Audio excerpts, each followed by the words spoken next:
যখনই তোমার মৃত্যুর ঘন্টা বেজে যাবে, আজরাইল তোমার সামনে এসে দাঁড়াবে। তুমি ভয়ে কাঁপতে শুরু করবে। তুমি পালাতে চেষ্টা করবে, কিন্তু তোমার সব চেষ্টা বৃথা যাবে।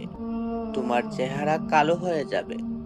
তোমার চারপাশে মানুষের ভিড় থাকা সত্ত্বেও তুমি নিজেকে একা অনুভব করবে। তুমি হাত জোর করে বাঁচার আকুতি জানাবে, কিন্তু তোমাকে এক সেকেন্ডও দেওয়া হবে না। আজরাইল যখনই তোমার রূহ কবজ করবে, তুমি পাখির মতো চটপট করতে থাকবে। কষ্টের যন্ত্রণায় তুমি হাত পা নাড়াতে থাকবে। তোমার রূহ বের হতে চাইবে না। রূহকে টেনে হিচড়ে বের করা হবে। তোমার মুখ দিয়ে গড় গড় আওয়াজ বের হবে। তোমার আত্মীয় স্বজন তোমার পাশে সূরা কালাম পড়বে, কিন্তু তাতেও তোমার কষ্টের লাঘব হবে না।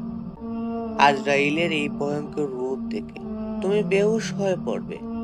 তুমি যাদের জন্য দুনিয়ায় সমস্ত সময় ব্যয় করেছ, সেদিন তারাও কিছুই করতে পারবে না।